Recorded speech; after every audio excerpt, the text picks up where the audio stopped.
ధాత్రి భక్తి ప్రేక్షకులకు నమస్కారం.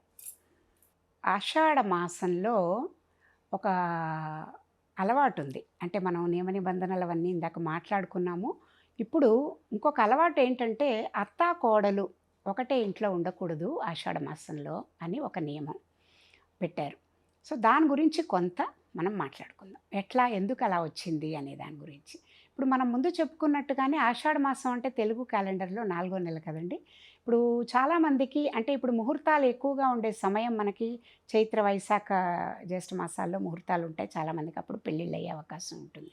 సో, ఆ పెళ్ళైన నవదంపతులు ఎవరైతే ఉన్నారో ఈ సీజనల్‌గా ఖగోళ శాస్త్రంలో సూర్యుడు కర్కాటక రాశిలోకి ప్రవేశించి వచ్చే టైంకిట నేను విన్నది, ఖగోళ శాస్త్ర పండితులు చెప్పగా విన్నది. ఆ టైంకి వచ్చే మారే నీరు కానీ, భూమిలో వచ్చే మార్పులు కానీ, వీటన్నిటితో ఏమవుతుందంటే ఉష్ణం బాగా వేడి కూడా ఎండాకాలం అంతా ఉన్న వేడి వీటన్నిటికీ కూడా శరీరంలో కూడా చాలా రకాలైన మార్పులొస్తాయి. ఆ నీరు అంటే ఇన్నాళ్ళు మనం ఏదైతే ఎండాకాలంలో తాగిన నీళ్ళు, తర్వాత చేసిన పలు రకాల పనులు, ఆ ఉష్ణం, ఆ వేడికి మన ఒళ్ళు ఎక్స్‌పోజ్ అయ్యి, ఆ హీట్ వల్ల వచ్చే రకరకాల ప్రాబ్లమ్స్ వీటన్నిటితో కూడా శరీరం కొంచెం మనకి రోగగ్రస్తం అయ్యే ప్రమాదం కొంచెం ఉంటుంది సీజన్ మారినప్పుడు. సో, ఆ సీజన్ మారుతున్నప్పుడు వచ్చే మార్పుల వల్ల వచ్చే వీటిల నుంచి మనం ఎలా కాపాడుకోవాలి అనేది ముఖ్యం.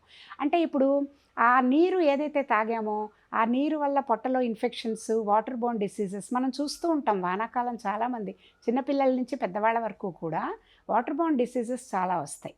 వాళ్ళకి డయేరియా అని, వామిటింగ్స్ అని, ఇవన్నీ వెంటనే ఈగలు అవి వాలుతూ ఉండడం ఇవన్నీ చూస్తూ ఉంటాం మనం.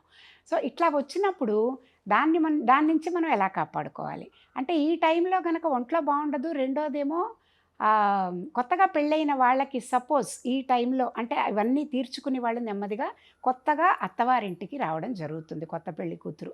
ఇవన్నీ అయ్యి వాళ్ళు 16 రోజుల పండగలు, తర్వాత కాపురంకి తీసుకొచ్చి దింపడం ఇవన్నీ అయ్యాక పూర్వకాలం రోజుల్లో కూడా మంచి రోజు చూసుకుని వాళ్ళు పెళ్ళయ్యాక అమ్మ వాళ్ళు తీసుకొచ్చి అత్తగారింట్లో దింపేవారు. ఇప్పుడంటే న్యూక్లియర్ ఫ్యామిలీస్ హస్బెండ్ అండ్ వైఫే ఉంటున్నారు.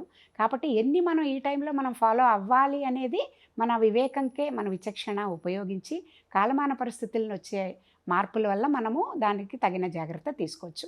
అసలు పూర్వకాలం నుంచి పెట్టింది ఏంటంటే సమిష్టిగా అందరూ కలిసి ఉండే కుటుంబంలో, ఆ కుటుంబంలో పెద్దలుంటారు అంటే 3 జనరేషన్స్ వాళ్ళు కలిసి ఉంటూ ఉంటారు. సో, అత్తగారి దగ్గరికి అమ్మాయి కొత్త కోడలు తీసుకొచ్చి దింపుతారు. అమ్మ అమ్మా, నాన్న. దింపినప్పుడు వాళ్ళకింకా కొత్త ప్రదేశం. ఏ వాళ్ళకప్పటికే ఇంకా ఈ ఇంటి వాతావరణం, మనుషులు ఎవరు కూడా ఇంకా పూర్తిగా అలవాటవ్వదు. కొత్తగా వచ్చి ఇక్కడున్నప్పుడు వాళ్ళకి మానసికంగా, శారీరకంగా కూడా ఎన్నో రకాల ఇబ్బందులుంటాయి ఆడవాళ్ళకి. ఏంటంటే ఇప్పుడు మనం ఇందాక అనుకున్నట్టుగానే అనారోగ్యం పాలయ్యే అవకాశాలు, ఇంట్లో మనుషులతో మానసికంగా కొత్తగా వచ్చిన మనుషులతో వచ్చే మానసికమైన అడ్జస్ట్‌మెంట్ ప్రాబ్లమ్స్ ఎన్నో ఉండొచ్చు. కొత్తగా ఇన్నాళ్ళు ఒక 20 ఏళ్ళో, 25 ఏళ్ళో ఒక ఇంట్లో పెరిగి, అక్కడి నుంచి బయలుదేరి కొత్త ఇంటికొచ్చి, కొత్త మనుషులతో, కొత్త వాతావరణంలో, కొత్త కల్చర్‌కి తర్వాత తనలో జరిగే మార్పులకి, శారీరకంగా జరిగే మార్పులకి ఇన్ని ఒకటేసారి తీసుకోవడం నిజంగానే అమ్మాయికి, అబ్బాయి కంటే కూడా అమ్మాయికి ఎక్కువ స్ట్రెస్ కలగజేస్తుంది ఇది మార్పులు. ఎందుకంటే ఇన్ని రకాల మార్పులు ఒకటేసారి జరుగుతున్నాయి. అదే అబ్బాయికి ఎందుకు స్ట్రెస్ లేదంటున్నాం అంటే, తన కంఫర్ట్ జోన్‌లో తనుంటాడు. తన ఇంటికి అమ్మాయొస్తోంది. తన మార్చుకోవాల్సిన పద్ధతులేమి ఉండవు. ఎందుకంటే ఎప్పుడైనా ఏ పండక్కో అత్తవారింటికి వెళ్తాడు. ఒక పూట, ఒక రోజో ఉంటారు. అప్పుడున్నప్పుడు వాళ్ళు చాలా మర్యాదలు చేస్తారు. తనకన్నీ మామూలుగానే ఉంటాయి, వచ్చేస్తారు. తన కంఫర్ట్ జోన్ నుంచి వేరే ఇంటికొచ్చి జీవనం చేయడం అనేది పద్ధతి మన దాంట్లో అదివరకు లేదు అబ్బాయిలకి. ఇల్లరికం అల్లుళ్ళైతే తప్ప. అందుకని ఆ అబ్బాయిలకేంటంటే మార్పే ఉండదు. ఎవరికి మార్పులొస్తున్నాయి? శారీరకమైన మార్పులు, మానసికమైన మార్పులు ఇవన్నీ అమ్మాయికి ఎక్కువొస్తున్నాయి. సో, వచ్చి కొత్తగా ఇక్కడ అడ్జస్ట్ అవుతూ ఉన్నప్పుడు ఒక నెలో, 2 నెలల్లోనే అయింది పెళ్ళయ్యి. అందులో మొదటి కారణం ఏమై ఉండొచ్చు? వచ్చింది అక్కడి నుంచి ఇన్నాళ్ళు ఎప్పుడు వదిలిపెట్టి ఉండలేదు వచ్చింది. వీళ్ళు కూడా చాలా పూర్వకాలం మనకి మేజర్‌గా అగ్రికల్చరల్ బ్యాక్‌గ్రౌండ్ ఉన్న ఫ్యామిలీస్ కాబట్టి, వీళ్ళందరూ కూడా పొలం పనులలో బిజీగా ఉంటారు కాబట్టి, ఆ టైంలో. అంటే అప్పుడే వాళ్ళు ఈ ఫార్మింగ్ దీంట్లో ఉన్న వాళ్ళందరికీ కూడా వానాకాలం చాలా బిజీ. అవన్నీ వాళ్ళు అగ్రికల్చర్ గురించి చూసుకోవడం అవంతా అనమాట. సో, ఆ పనులల్లో వాళ్ళు బిజీగాను ఉంటారు. రెండోదేమో అలసటంతా తగ్గి ఇవన్నీ అయ్యాక అనారోగ్యాలు కొత్తగా వచ్చి ఒక నెలో 2 నెలల్లో అవుతోంది అమ్మాయి. కాబట్టి ఈ అమ్మాయి ఒకసారి మళ్ళీ వాళ్ళ పుట్టింటికెళ్ళి కాస్త ఆ అమ్మాయి మళ్ళీ ఒకసారి మానసికంగా, శారీరకంగా రిఫ్రెష్ అయ్యి వచ్చేందుకు ఒక అవకాశం. రెండోది సైంటిఫిక్‌గా చూస్తే గనక మనం ఇందాకంతా చెప్పుకున్నట్టుగా చెప్పినప్పుడు భార్యాభర్తలు కలవడానికి ఈ నెల అంత అనువైంది కాదు అని చెప్తారండి. అది ప్రూవ్ అయింది కూడా. నేను షాక్ అయ్యాను. ఒకసారి నేనొక స్పిరిచ్యువల్ సెమినార్‌లో ఒక వారం రోజులు పాల్గొన్నప్పుడు చాలా పెద్ద పండితుడు ఒకాయన ప్రతిరోజు రకరకాల వాళ్ళు వచ్చి మాట్లాడేవాళ్ళు. అట్లా మాట్లాడుతున్నప్పుడు నేను ఒకరోజు చాలా ఆశ్చర్యపోయాను. సమవేదం షణ్ముఖ శర్మ గారో లేకపోతే నాకు కరెక్ట్‌గా అంటే ఆయన కూడా వన్ ఆఫ్ ద స్పీకర్స్ ఆ రోజు. కానీ అది ఆ రోజా ఇంకో రోజా అనేది నాకు క్లియర్‌గా గుర్తులేదు. పెద్ద పెద్ద పండితులందరూ మాట్లాడినప్పుడు ఒక పండితుడు ద్వారా విన్న మాట. ఒకసారి ఇట్లాగే ఆయన ఆహ్, మన ప్రహ్లాదుడు తండ్రి ఉన్నారు కదా! హిరణ్యకశిపుడు బాబాయ్ హిరణ్యాక్షుడు.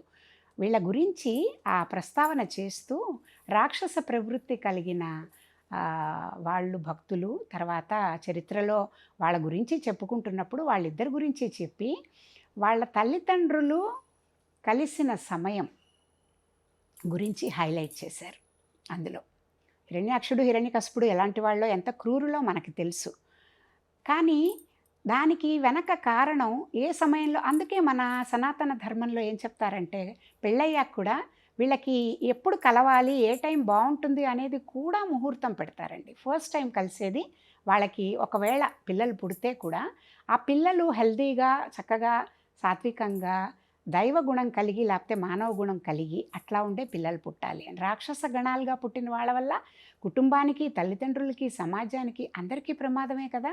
చాలామందిని మనం అందే చూస్తూ ఉంటాం. అప్పుడు ఆ పండితుడు ఏమన్నారంటే ఆవిడకి ఎంతో ఆయన నివారించారు భర్త. ఇది సమయం కాదు మనము ఈ పని చేయడానికి. ఇది ఈ కాలం సంధ్యా సమయం దేనికి సిగ్నిఫై చేస్తుంది? ఇది మనం భగవంతుడి ఆరాధనలో గడపాల్సిన సమయము. దీనికి ఈ సమయం కాదు అంటే కూడా ఆవిడ వినదన్నమాట. అంటే ఆవిడకి శారీరకమైన ఒక కోరికతో ఆవిడ ఎంగల్ఫ్ అయిపోయి దాంతో నిండిపోయినది అయి ఉండి ఆవిడ బలవంతంగా అంటే ఆ కోరిక కోసం ఆవిడ రిక్వెస్ట్ చేస్తారు. అప్పుడు ఇంకా సరే మనకు ఎలా రాసిపెట్టుందో ఎలా జరుగుతుందో అని భర్తగా ఆయన హీ హ్యాడ్ టు ఫాలో అనమాట. అప్పుడు ఏమవుతుందంటే ఆ తర్వాత పుట్టిన పిల్లలు వీళ్ళిద్దరు అని చెప్పి హిరణ్యాక్షుడు హిరణ్యకశిపుడి జన్మ వృత్తాంతం చెప్పి సమయాలు చూసుకుంటూ మనం ప్రతి పనికి ఒక సమయం ఉంటుంది. ఆ సమయం గనక ఫాలో అవ్వకపోతే సరిగ్గా ఆ నిబంధనలు ఫాలో అవ్వకపోతే తర్వాత వచ్చే వాటితో ఇలా బాధపడాలి అని చెప్తే నేను ఇది ఎందుకు ప్రస్తావిస్తున్నానంటే నేను నా కళ్ళతో ఇట్లాంటివి చాలా చూశాను. అప్పుడు ఇమ్మీడియట్గా ఒక ఆవిడ అందులో పార్టిసిపెంట్ ఎవరైతే ఉన్నారో ఆవిడ చాలా ఎమోషనల్ అయిపోయి ఆవిడ వెంటనే ఆ స్టేజ్ దగ్గరికి వచ్చి మేము కూడా ఆయన్ని కలవడానికి వెళ్ళాం. అందుకని నేను విన్నాను అది అయిపోయాక బ్రేక్లో వెళ్ళినప్పుడు. అప్పుడు ఆవిడ ఏం చెప్పారంటే మీరు చెప్పింది చాలా నిజమండి. నాకొక స్పెషల్ చైల్డ్ ఉన్నాడు. మీరు చెప్పింది విన్నాక నాకు అనిపించింది అంటే ఇవన్నీ తెలుసుకునే జ్ఞానం లేక అజ్ఞానంలో ఉన్న వాళ్ళకి ఏ సమయమైనా భగవంతుడి సమయమే కదా అనుకుంటూ మనం కొన్ని అంటే ఇప్పుడు మనం అన్నం తినే టైంలో నిద్రపోం కదా. ఇట్లా ప్రతిదానికి ఒక సమయాలు ఉన్నప్పుడు ఈ సమయం కూడా మనం పాటించకుండా ఇట్లా ఉండదు దీనివల్ల ఇలా జరిగింది అని విన్నాక అది ఎంతో నిజం శాస్త్ర ప్రామాణికమైనది అది అని చెప్పేసి నాకు ఇవాళ అర్థమైంది అని చెప్పి ఆవిడ చెప్పడం జరిగింది. అంటే మన కళ్ళ ముందే చూస్తున్నాం ఇలాంటివి జరగడానికి సైంటిఫిక్గా ఉన్న కారణం. సనాతన ధర్మం కూడా అందుకే మనకి ఏమి నియమ నిబంధనలు విధించినా కూడా వీటినన్నిటినీ దృష్టిలో పెట్టుకునే ఖగోళ శాస్త్రం కూడా చెప్పింది. ఈరోజు మంచిది, ఈరోజు మంచిది కాదు, ఈ పనికైతే ఈరోజు మంచిది. ప్రతిదానికి ఒక సమయం ఉంటుంది.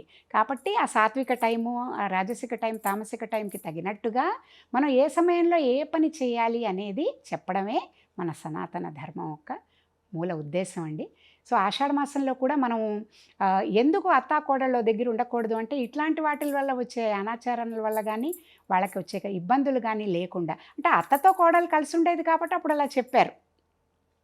ఇప్పుడు ఆలోచిస్తే ఈ కాలమాన పరిస్థితుల్ని బట్టి నాకేమనిపిస్తుందంటే ఒకవేళ అత్త వీళ్ళతో ఉండట్లేదు అనుకోండి, లేకపోతే ఆ అమ్మాయికి మొదటి సంతానం కాదనుకోండి, ఎందుకు ప్రతి సంవత్సరం పంపించట్లేదు కదా ఆషాఢ మాసంలో కోడల్ని. ఓన్లీ ఫస్ట్ ఇయర్ పెళ్ళైన ఫస్ట్ ఇయరే పంపిస్తున్నారు. ఫస్ట్ ఇయర్ వాళ్ళకి ఫస్ట్ టైం పుట్టేదినప్పుడు వాళ్ళు జాగ్రత్తగా తెలుసుకుని ఉండాలి, దూరంగా ఉండాలి. ఇలా పిల్లలు ఇప్పుడు పుడితేట ఇప్పుడు కన్సీవ్ అయితే పిల్లలు ఎండాకాలంలో పుడతారు. ఆ తర్వాత దీనికి ఇప్పుడు కన్సీవ్ అయిన వీళ్ళది. ఆ ఎండాకాలంలో పుట్టినందువల్ల వాళ్ళ తల్లిదండ్రులకు కూడా చాలా సమస్యలు ఉంటాయి, తల్లికి ముఖ్యంగా. పోస్ట్ డెలివరీ తనకొచ్చే ఇబ్బందులు, తర్వాత ఆ ఎండ వేడిమి వల్ల పిల్లలకి కలిగే ర్యాషెస్, ఆట్లమ్మని ఇట్లాంటివన్నీ, వాళ్ళకి మీజిల్స్ ఇట్లాంటివన్నీ. ఇట్లా చాలా రకాల ప్రాబ్లమ్స్ కూడా ఉంటాయి. అంటే శారీరకంగా, మానసికంగా మనకు ఉంటాయని చెప్తూ, అందుకని ఆషాఢ మాసంలో అత్తని, కోడల్ని ఇప్పుడు అత్త వాళ్ళతో ఉండట్లేదనుకోండి, ఈ రోజులను బట్టి హస్బెండ్ అండ్ వైఫే ఉంటున్నారు. వాళ్ళకి అవేర్‌నెస్ బానే ఉంది కాబట్టి, ఈ టైంలో వాళ్ళు గనక ఫిజికల్‌గా దగ్గరయ్యే దీని నుంచి దూరంగా ఉండి సెల్ఫ్ కంట్రోల్ పాటించగలిగితే, అత్తాకోడలు ఓ దగ్గర ఉండకూడదనే దాంతో మనం ఎంతవరకు ఆచరించాలి ఈ మారిన కాలమాన పరిస్థితుల్లో అని కూడా మనకు మనం ఆలోచించుకొని జవాబు చెప్పుకోవచ్చు. నమస్తే.